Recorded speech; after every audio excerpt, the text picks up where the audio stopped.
त्यांना द्यायची म्हणल्यावर अतिक्रमण काढूनच द्यावं लागेल ना, त्याशिवाय जागा कशी देणार तुम्ही? नियमानुसार करणे किंवा आता तुम्ही निष्कासित करण्यासाठी निष्कासित करण्यासाठी दिलेली नोटीस तुम्हाला निष्कासित करण्यासाठी. निष्कासित करण्या अगोदर सरांनी ती जागा जी आहे ती अलॉटही केलेली आहे त्या कंपनीला. जर आदेशाने ती जागा प्रदान केलेली असेल तर त्याच्यात ही गोष्ट अंतर्भूत आहे, ते निष्कासित करूनच द्यावी लागणार आहे. निष्कासित करण्यासाठी आले ना, तशी तुम्ही त्या आवादा कंपनीला जागा अलाउट केली, कायद्यातल्या काही प्रोसिजर फॉलो करूनच दिली ना, बरोबर.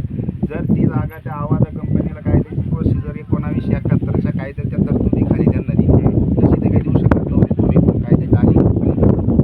तसं आम्हाला ज्यावेळेस तुम्ही अतिक्रमण आता आमचं निष्कासित करताय, बरोबर, आम्ही म्हणतोय का ते लिगली करा का अनलिगली, आमचं आम्ही ते बघू नंतर डॉक्युमेंट. प्रश्न आहे की जसं त्या आवादा कंपनीला जर कायद्याची प्रोसिजर फॉलो करूनच सगळ्या गोष्टी अलाउड झाल्या असतील, तर आमचं हे अतिक्रमण काढायचं असेल तर तुम्हाला कायद्याच्याच प्रोसिजरने जावं लागेल.